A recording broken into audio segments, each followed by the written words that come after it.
What if I told you you might be feeling guilty for things that were never your fault?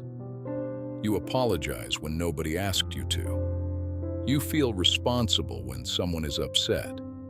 And somehow, you always think you should have done more. But here's the hidden reason.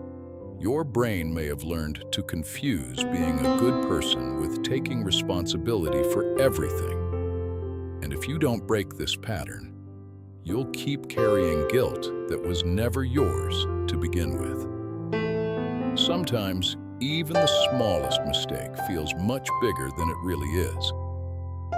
You start wondering, did I do something even when nobody is blaming you? You still feel responsible for keeping everyone happy.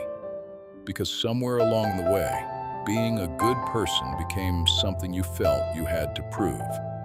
So you carry problems that were never yours to carry. When someone is upset, your first instinct is to fix it. Your mind immediately searches for a reason to blame yourself, and one small mistake suddenly feels like proof that you're a bad person. You protect everyone else, while forgetting to protect yourself.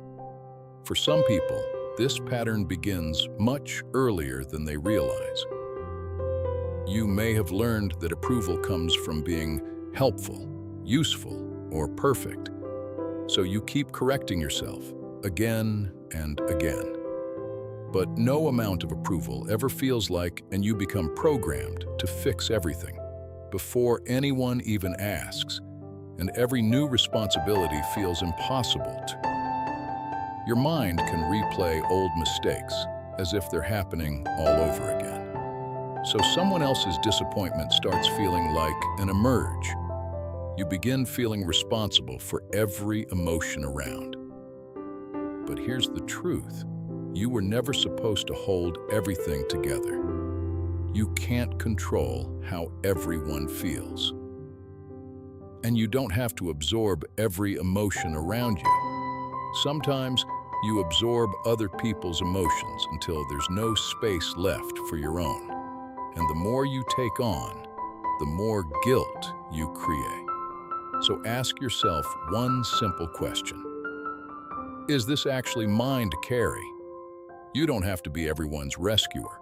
Other people are responsible for their part too.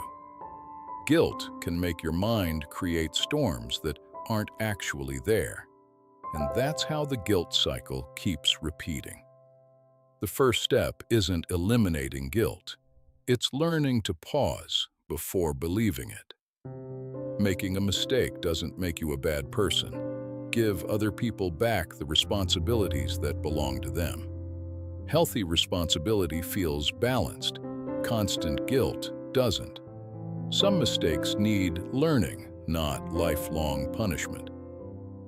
Sometimes you have to understand where your guilt came from before you can let it go. Boundaries aren't selfish. They're how you protect your emotional space. And saying no doesn't automatically make you a bad person. You can care about people without carrying them. Breaking the cycle starts with choosing what deserves your guilt and what doesn't. You don't have to apologize for being human. Not everything is your fault, and not everything is yours to fix. Sometimes peace begins when you finally put down the guilt you were never. Thanks for watching video. Subscribe for more psychology videos.